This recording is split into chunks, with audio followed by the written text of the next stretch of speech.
11th, there, finally. And I'd like to call the Jobs Committee meeting to order. Bates. Doherty. Doherty here. Hennessis. Hennessis here. Young. Here. Allen. Allen present. Lewis. Lewis here. Strathman will not be here today. She had a previous engagement. And we need permission to let Gary in. Okay, thank you. And then we need approval of the minutes from March 14th. Allen requests unanimous consent of our minutes from the March 14th, 2025. Thank you very much. Any objections? Okay. No public comments? Sup, Dave. All right. Job committee priorities. Good morning, Jobs Committee. Chris Toth speaking. Our first item today is a resolution authorizing Kane County's continuing participation in the Greater Chicagoland Economic Partnership, or GSEP. It's that time again, or that time of year again. It's our third year of the GSEP program, and this resolution would authorize our third payment of $54,700 to continue our work with the Greater Chicagoland Economic Partnership. After this year, we'll probably go back to, we'll have to go back through with a contract with them for everything. But for now, we've been utilizing their services for data a lot, as well as our partner municipalities. That service that they provide to us when we have inquiries for businesses, manufacturers looking to come out or looking to expand their businesses, has been an invaluable resource. And for that alone is worth the $54,000 a year. I'd also like to point out to the committee that this meets one of the Jobs Committee goals of supporting the county's role in the Greater Chicagoland Economic Partnership. That's pretty much it. So I will take any questions that anyone has. All right. Is this funded at Hennessis here? Wait, can I, let's get a motion in a second and then we'll Yeah, discuss. okay. Bates moves. Hennessis second. Okay. Mr. Pennis's. Is this funded through ARPA funding now? Correct. Yes. And you anticipate that we'll be using this grant, or excuse me, this program opportunity in the future without ARPA funding. So this is $54,000 we're going to have to come up with on our own. So John could probably answer more questions about that in terms of the work that will be moving probably towards the Economic Development Corporation and their role in the partnership with GSEP. Good question. John Gorley. First of all, as Chris indicated, this is the third year of a 3-year commitment that the county made. And I guess all 3 years we're using ARPA funds. I believe we played out a fund, Maybe second. Fund 400. We used Okay, Fund okay. 400 as our first option until we were allowed to use the ARPA funds later on. So the thinking is two things are going to be coming up this year. One will be in a new agreement between World Business Chicago and the participants in the Greater Chicagoland Economic Partnership, including Kane County. World Business Chicago is the entity that Chris referenced that provides the back office services for the Greater Chicagoland Partnership. So we're waiting on a proposal from World Business Chicago to see what that looks like. And we anticipate there'll be an increase in funding. We're not sure, until we see the proposal, we don't know what our position is going to be. The second thing is, as Chris indicated, the intent, one of the purposes of creating the Kane County Economic Development Corporation would be to take the position, take ownership, if you will, of this annual membership fee for GSEP. So the Kane County EDC will become the Kane County member to GSEP, and whatever resources the organization has from investors, some hopefully some continued county funding at some level. But moving forward, next year, we anticipate that'll be taken over by the Economic Development Corporation. Thank you. Good question. Any more questions? I have a question. Ms. Bates? I am not quite concerned, but I'm interested in what oversight this committee will have over the Economic Development Corporation, especially as it takes over, as you just said, our relationship to GSAP.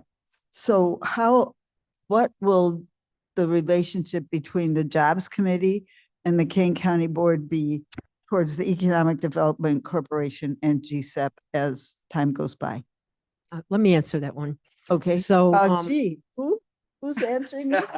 Wait a minute. There's, A voice from. oh, okay. maybe I won't answer it. It's Friday. I don't need to. I don't need to put up with you. Yes. Anyway, when we initiated the Kane County Economic Development Corporation, there is 2 seats on that board, one being whoever the chairperson is, and the second being the chair of the Jobs Committee. So as such, we have a seat at that, the county does. And also, when we get a little deeper into this, there will be a line item on the Jobs Committee budget to talk about it every month. What? To talk about it every month. Oh, okay. And 2 seats out of how many board members? How many board members now? 7. 7. 2 seats out of 7. And for a follow-up question, what will be our continuing funding for It's going to be funded by participation, funded by so participants? businesses. Okay, and that's the Economic Development Corporation be funded, and we will not be funding it out of. No, we had a 3-year agreement out of our ARPA funds to do this. And then after that, the babies have to walk on their own. Okay, thank you. Good. The little birdies will fly. Okay, good. Okay. Good questions, though. Thank you. Good answer. Thank you. You're welcome. Mr. Roth, Um, over here, by the way. I know, I looked right at you because I know where the Madam Chair is. What organization are we configured as, a 501? D9. Right now, we're registered as a Illinois not-for-profit corporation, and we'll be filing to the Internal Revenue Service for the 501c6 designation, Okay, which That's- is chambers of commerce and Okay. business associations. which is what we are, but at a county level. Right. pretty Much. We won't be a charitable organization, which Right. would be a C3, right? Thank you. Okay, any other questions before we call the roll? Seeing none, please call the roll. Bates, Bates, yes. Doherty, yes. Genesis, Genesis, yes. Young, Yes. Allen, Alan, I. Lewis. Louis, yes.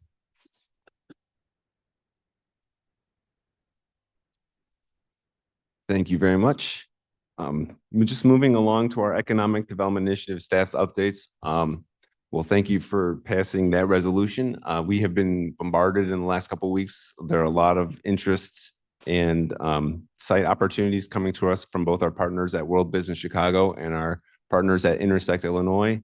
And John and I and Mark are working diligently to respond to those as they look at King County as a potential business site. But other than that, I'll leave it to John if he has any other updates. No. All right. That's it? Yeah. I have 2 things. Mark Van Kerkhoff sent us an email this morning asking us to join in. I guess there's some funding cuts potentially coming to eliminate the Manufacturing Extension Partnership Program, of which IMAC, which is our Illinois Manufacturing Excellence Group, is part of. And he is just asking us to join a letter of support going to the president saying, jobs are really important. Why would you be doing this? It's kind of counterintuitive to what Trump has been saying about this particular subject. So I will forward that to you guys. Actually, I'll send it to Yeah, I'll send it to Jane to send to you guys and also make sure Michelle Gums gets it so the legislative committee can, do it formally. Madam Chair, is Yes, that the program that we were discussing at the last meeting last month? That's- yes, Okay. yeah, and they're wonderful. They're really important to us. So, So you will write the letter and we'll. no, I'm going to forward it. There's a letter already written and they just want people to sign on to it. May I, do you want us to sign individually or? are No, you gonna the sign? county will. I just want you guys to know we're going to do it. That's fine. Madam Chair Gums, Yes, Gums. I apologize. I was multitasking here. What are you sending me? You're going to, not me. I said, what are you sending me? Oh, the,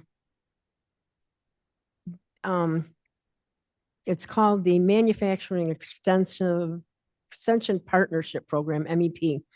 And, Trump is threatening to, cut the funding on it, which in Illinois, it supports the Illinois Manufacturing Excellence, Group, which really are important to us.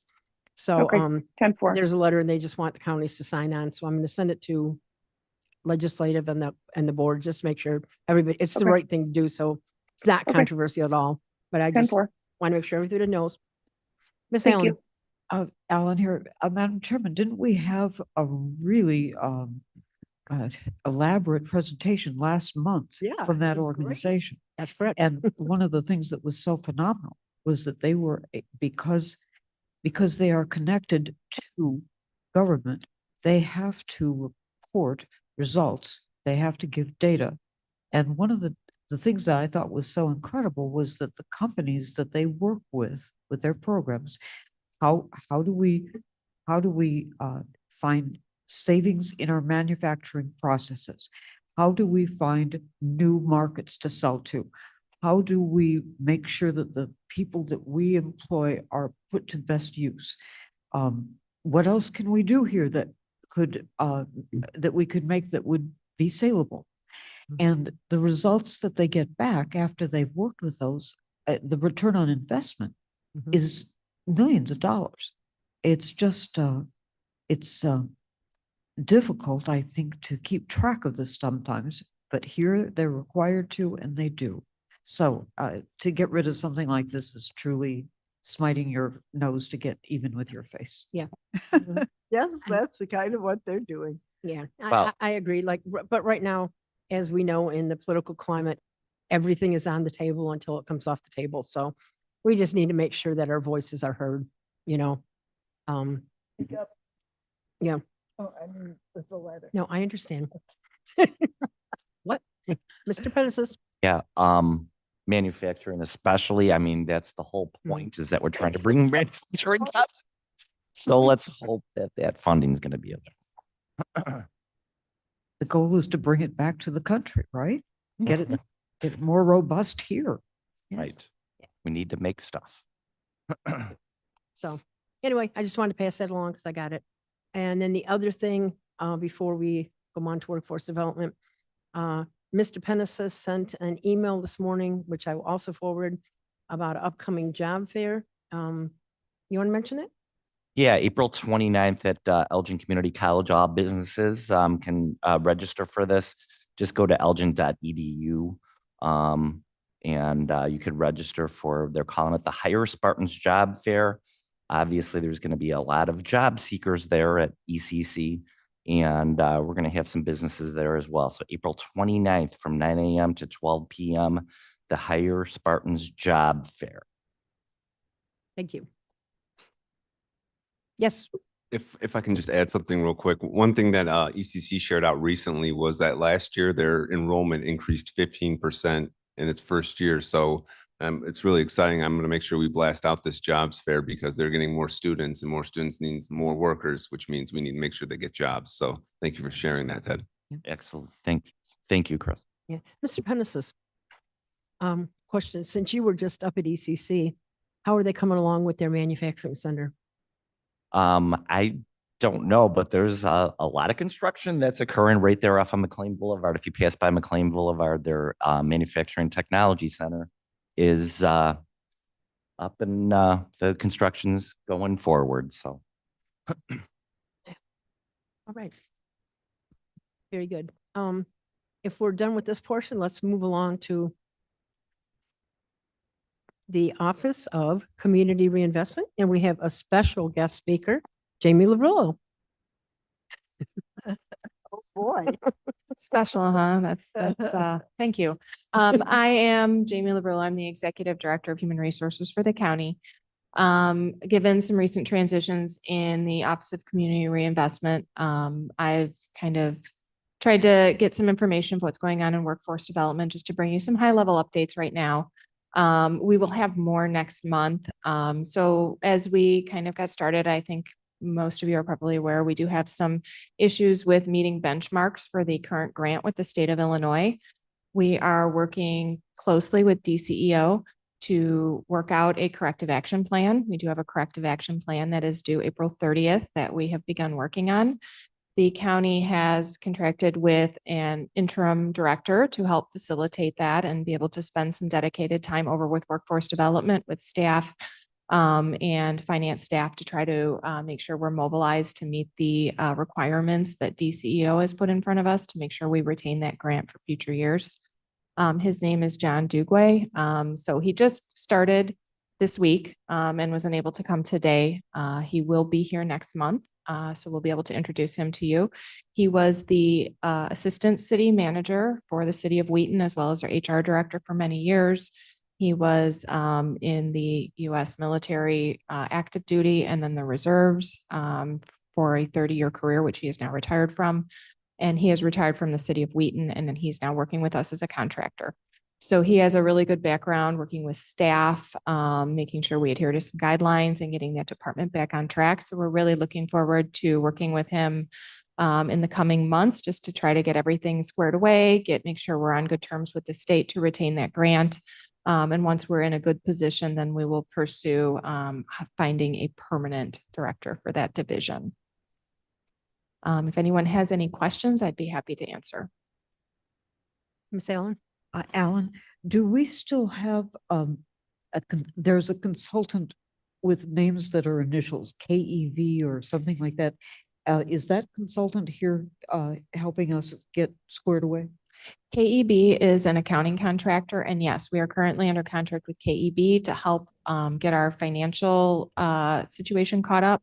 So that was backed up significantly when we stepped in, and we really just wanted to make sure we get it caught up. We can't make good decisions for the department if we don't know what state it's in. So making sure our invoices are up to date, our reporting is accurate, was a huge step in making sure we can make good decisions going forward. So we are currently contracted with them.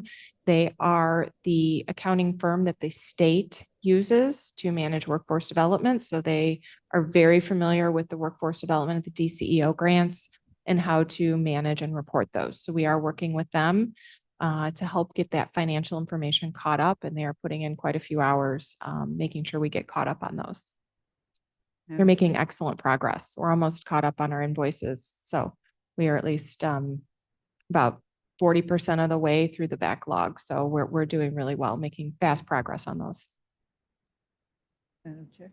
Yes, please, Ms. Bates. Mavis Bates, do you feel like any harm that's been done can be repaired? Yes. Are we going to be repaired? I wish I could made make you whole? promises now, and I can't really make any promises other than in our conversations with the state. Now that we are making changes and we are addressing their concerns very specifically, they are working very closely with us, and everybody's optimistic that we will get this turned around. We've made the state aware that it's unlikely we will meet all of our benchmarks for this current fiscal year that's ending June 30th. There's just not quite enough time to right that ship, but they are understanding of that. As long as we have everything corrected by the end of the next year, we should be fine. So, because grants run in 2 years. So it's a 2-year grant. So technically we have until June 30th of 26 to properly expend this grant. Okay, great. One more, please. So have our clients been negatively affected by any of this, or has the ship gone on the course? Have we stayed the course? Our current clients, our current relationships with current, are you talking when you say clients about the businesses we contract with or the individuals that we work with? I don't know. Okay. I think the only, Both. yeah, I think everybody is, nobody's lost their job. No interns have lost their job over it. The invoices that were backed up are getting paid. That money is committed. Those people will get paid. Nobody has provided services that they won't get paid for. Okay. So I think everything is in the process of getting caught up. Thank And you we've for worked that hard hard to work. maintain Yeah. those relationships. Okay. Mr. Roth, Roth here. Is this person we brought in addressing, replacing the executive director for all functions or just workforce development? He is dedicated to workforce development. So The- who has stepped in for the other side? I believe that the chairman is still working on a solution there. They had an assistant director in Josh Beck, who was very effectively managing his team. So I think right now he is handling that role himself and was very effective in managing his team. So we're not seeing the issues on that side as we are on the workforce Okay. side. So Thank you. what's that side called? Community development, Okay. So the WIOA is the workforce development, right? yes. board. Okay. So we had, Thank you. Wednesday, Thursday, Oh, yeah. one day this week. Yeah. Miss Allen chairs the committee that meets every year for the community block grant money. And Josh Beck was here for that. And they did a lovely, lovely presentation of the work that they have been doing. Mhm. Housing, homelessness, yeah, you were there because you're on that committee. Yes. Community projects. Right, yeah. And then we had a long conversation with Mr. Beck after that, and that side seems to be running fine. So yeah, that's that. They, Alan here, they also have benchmarks. They also have balls in the air.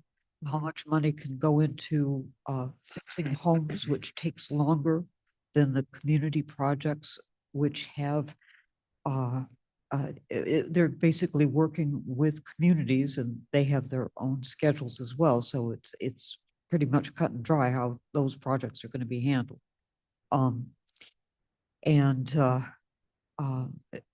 There's everybody is worried about what money is going to be coming in the next few years, but they are managing the money that they have, and the projects that are underway are cared for and funded. So far, so, in other words, so far, so good. What is in the future, we're not so sure. Thank you. Anything else for Mr. Verla? I would just like to thank Chair and Jamie for the work they're doing with the workforce development program because they're keeping this program running. So thank you for what you did. So, a couple updates on the WIOA board, which is, so the WIOA board is, a group of individuals from Kane County, Kendall County, and, DeKalb County. And there's a certain number of people that have to be on it. They have to represent the populations, of the three counties and also the different businesses and, certain percentages. So there's board members on there.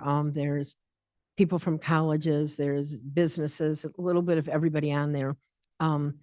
And that board, my opinion, nothing more, has not been very effective. And a lot of the issues that we had in all of this was that the WIOA board thought that we were doing a better job of some things. And we thought that the WIOA board had the authority. So really nobody was doing anything, kind of, and I'm exaggerating, of course. So Mr. Ford is no longer on that board. He used to be the president of it. He's no longer on it. And the person that was the vice president has stepped up. And Mr. Penesis is now our county person on that board.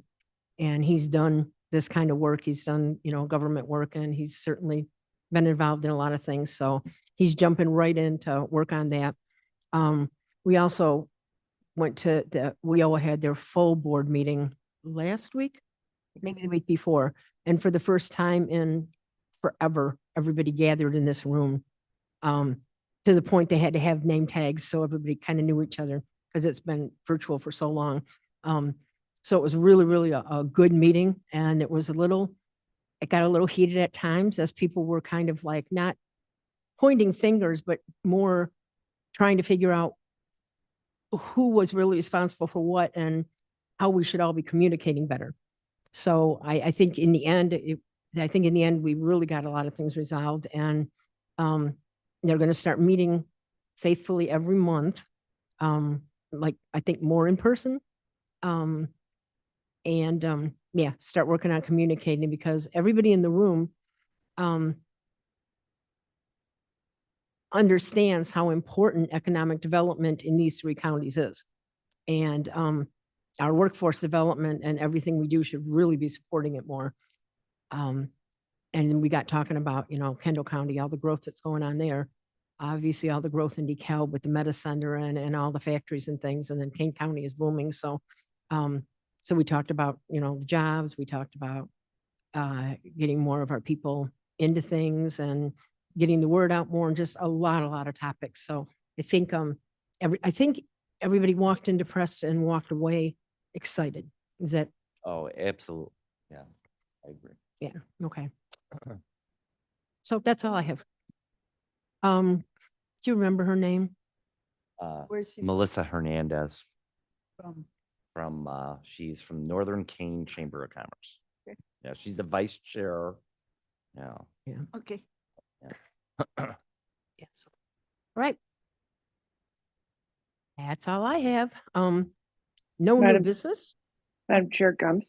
Yes, Gums. Quick question about what you just discussed. I would like to get a little bit more involved in that. I know we've talked a little bit about that, but all the work seems to be doing well. But I do have a quick question. I didn't realize there were so many issues. I did not attend that meeting, but I didn't realize there were a lot of issues, and I just curious as to, is that resignation from Mr. Ford a result of that? Somewhat, and also because he's no longer a Kane County board member, that gave him, he could have remained on as a business member if that was, what was needed. But I don't think that sector was needed any more representation, but mostly because he's not, an elected Kane County official anymore. Okay, but it wasn't, he didn't step down because of the conflicts that you guys are having. I mean, I guess I just want to make sure it goes forward better. No comment. Okay, thanks. I reserve the right to take my Fifth Amendment. But no, I think that we have really, really learned a lot. Probably been in the weeds a little more than we should because we had to. And I think you guys have been No, hearing me that's say, fair. We can talk about it Yeah, outside. but That's I think you guys have been hearing me say a lot more that, especially with all these grant funds, because that's what all this is. We have so many grant funds in our county that as grants, either when we have to do yearly compliance on them or when grants are coming to a close, I think the board deserves to know a little bit more about, we're on target on these. This one is going away and we're going to have to lay off people, or this one's going away, but we learned so much and we saved so much money that we have to do, we should keep this person. And, whatever those things are, I think, for myself at least, I haven't really kept track of grants and done any follow-up when somebody says, oh, we got this great grant. I've never really done any follow-up and said, so are we complying with that grant? Is it working for us? Is it not? So, I think we're going to ask for a little bit more of that stuff too, across the county. Thanks. You're welcome. Okay, anybody else?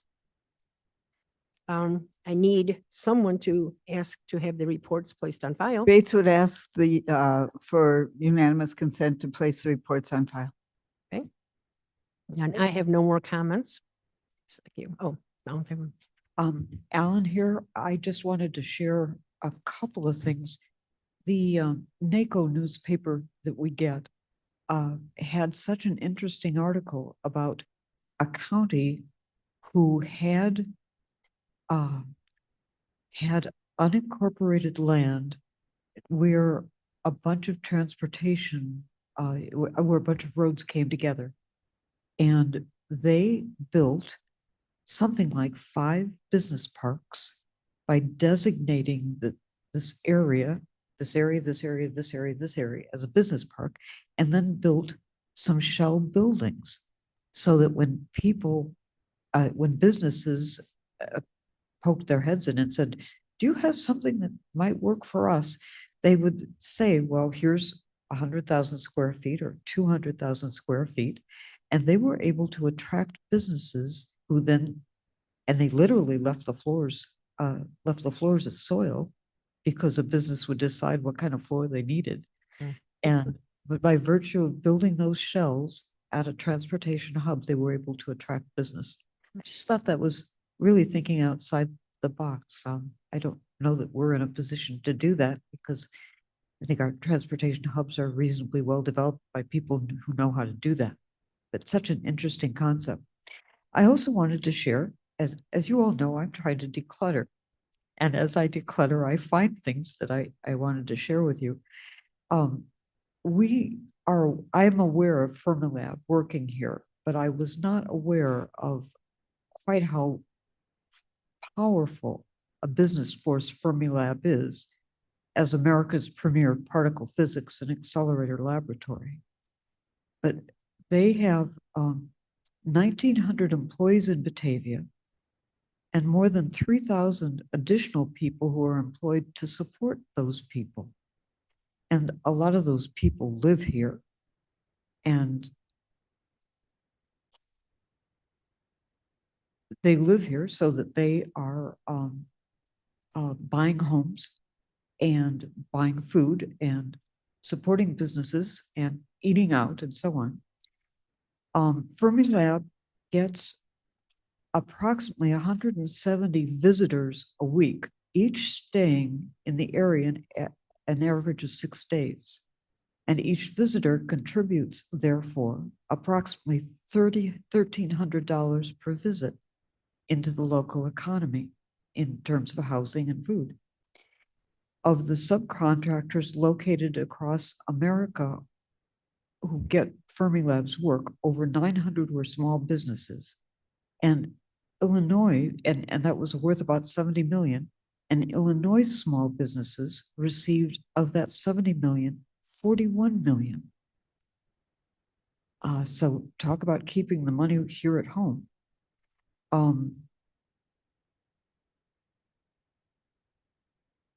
I think those are the highlights there. I just wasn't aware of that. Maybe other people are. The other thing is then another, on the opposite end of the scale, the cultural scale. Are we aware that the Paramount Theater, an 1,800-seat theater with a strong 1930s Art Deco influence and original Venetian decor, has been a downtown anchor since 1931, and it has amassed more than 35,000 subscribers, which makes it the largest subscription house in the United States. Wow. I did not know that. How cool is that? That's, there you go. Since 1931? I'm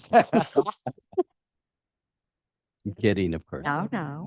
I'm kidding. Anyway, that's just what I wanted to throw into the ether for Yeah, us. thank you for heading on down to our end of the world.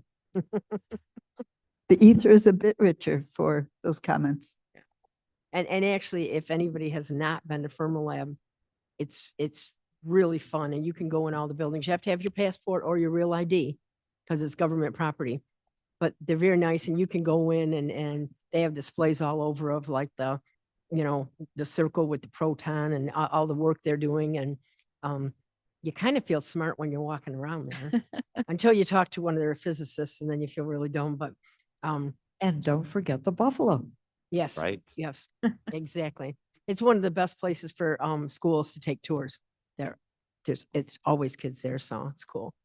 So Mr. Young, no Yes, ma'am. comments?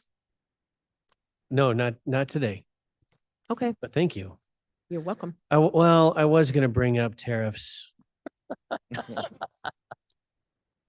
And the and Penguins? where that's going. So you asked. I'm a sales rep, and one of the lines we represent, all their manufacturing is in China. So pardon me? It is. And so we're going to have to put a separate line item for the motor. And I was actually talking to one of my in between meetings. I need a quote. And I'm talking to my regional manager about doing a quote, and we're going to have to do a separate line item, tariff line item, to be determined. I mean, today it's 125%. Who knows what it's going to be tomorrow? Yeah, it's Oh, a big- it's just Saturday. I guess it could be announced Saturday, Sunday. So what we're seeing is a battle of wills between Trump and Xi Jinping, or Xi, and Like she, like a girl. Xi, Z-I, yeah, X-I. So that's part of our economy, obviously. And so if you are importing anything from China, you're gonna get hit big time with these tariffs. And it looks like it's gonna be 10% for everyone outside of China. So it does look like, in my opinion, that China was the target just to start off with. You know, when you do the whole what is that, art of the deal? You know, I think that's what it nailed down to. So I had I mean, I know you guys probably think, well, I am a Trump supporter for sure, but I had I would say almost an argument with a customer yesterday about the Trump tariffs, and he's a much younger man. He's like 36 years old, and he made a comment saying, "I'm not going to pay $9,000 for my iPhone." And so I just had to pause a little bit, and I was like, well, that's not the intent. The intent of these tariffs is to bring manufacturing back to the United States, but you can't your fingers and have manufacturing occur instantly. And what made me then I was thinking about Aurora, that huge plant, the Caterpillar plant in Aurora that shut down. I don't know what's in there now, but I'm sure it's 100% occupied. Joliet. And will we be able to fill those up? I don't know, but these are random thoughts and since Anita Lewis asked me for my comments, I want to let you know, but it's going to affect us negatively for sure. I mean, especially with so much stuff we buy from China right now. And I'm a huge Trump supporter, but now you have to take pause to say, how is that going to hurt us? Because we're so reliant on China for so many goods. I mean, this microphone, right? I mean, it's so many electronics. In my case, it's motors. All motors are manufactured. Well, Mexico too, but most of the stuff I sell is in China. Yep. Step motors and servo motors. That's all China. So we'll see what happens tomorrow. I was gonna swear a second. I caught myself though, but it's frustrating because what's gonna happen after 1 o'clock today, right? Is What's gonna something happen? happening at 1 o'clock? No, I'm just saying the tariff. And no, at 1 o'clock today, the tariffs could go up again. Well, So The uncertainty, especially for businesses, Mhm. they don't know what to charge for products, how much they're gonna Right. have to pay for products. yesterday, one That's of the the problem. radio announcers said, if you're worried about what's happening in the world, get up in the middle of the night to check the news. Yeah, exactly. It's probably a So good you idea. won't be surprised in the morning. So we'll see what happens. I mean, the whole idea behind the tariffs is that we can actually bring stuff over here, but we have been offshoring our manufacturing, and this has been going on for 30, 40 years. And the offshoring is really, it's the corporations taking all of that money and making, instead of making $1, you make $10. And would you call that corporate greed? I'm almost thinking you would, but this is where they're offshoring these jobs, and now we're stuck with this. And now we're more of a service oriented country. And as we move forward, we have to we have to get manufacturing jobs back. How do you do that? And maybe this is a very rough first step in getting there, but I don't know. But I'm dealing with it myself, and it does have to do with jobs and what we're going to do here, how we're going to attract people here. So, Very interesting. Thank you Yep. for sharing. Yeah, I'd no, like thank you. to- It is, it's definitely a scary time. As I was listening to you, I was thinking back, the company I used to work with, we did our first big joint venture in China back in 1994. And, Microphone, Anita? I'm sorry, 1994. And over the years, we had so many ups and downs. So, because I'm an eternal optimist, I'm hoping that this is just one of those, up and down things, and that we'll figure it all out. Miss Allen. I wanted to ask, it seems like the American way for a long time was to have a really good product, and if something broke, to fix it. And then somehow our mentality was, well, we can buy the same thing or pretty close so much cheaper. So we'll just throw this away and we'll just keep buying the new stuff. And that's bad for the planet.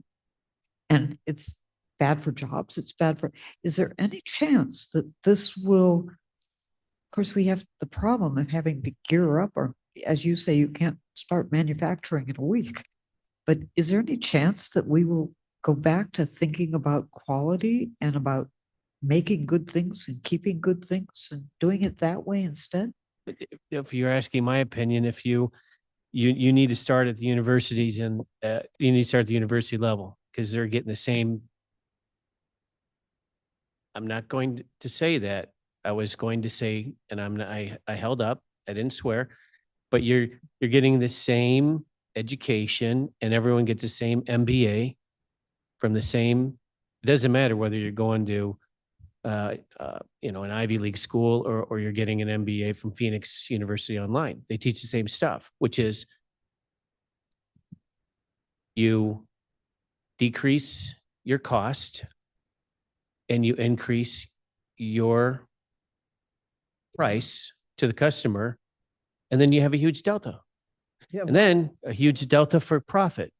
And then you take people that were working in ABC, Kentucky, and you get rid of them, and you ship those jobs off to Yeah. Shanghai, China. That has to start happening too, because that's what the really smart people running all of our companies, that's the MBA route. And I know that's cynical of me. I've seen it though. And again, I'm hoping and praying for Trump. I'm a huge supporter, but this is going to hurt. But that has been the problem for decades now. And some of it does get down to the corporate greed, that we will just go ahead and cut jobs, send it over there, and forget about the families, the 100 families that are working in ABC, little small town rural farmland. Forget about them, because we're going to make delta, we're going to make more profit. And that's just the way it's been. I mean, it's the way it is. I'm sorry. It I'm just, sorry. it irritates me. As you can tell, I'm not happy. About Because this. of the smoke coming out of your ears. Yeah, I know. I know. I know. Same My turn? side I- here. Okay, so I want to agree with everything you said, and I think the consumers are greedy. I think, you know, we are to the quality question and the lack of quality. We really want to buy that refrigerator for our kids' dorm for $90 instead of $120 or whatever. We have, especially Walmart has been one of the biggest influences in offshoring because they kept saying, if you want me to buy your sump pump for $100 this year, next year it has to be 95.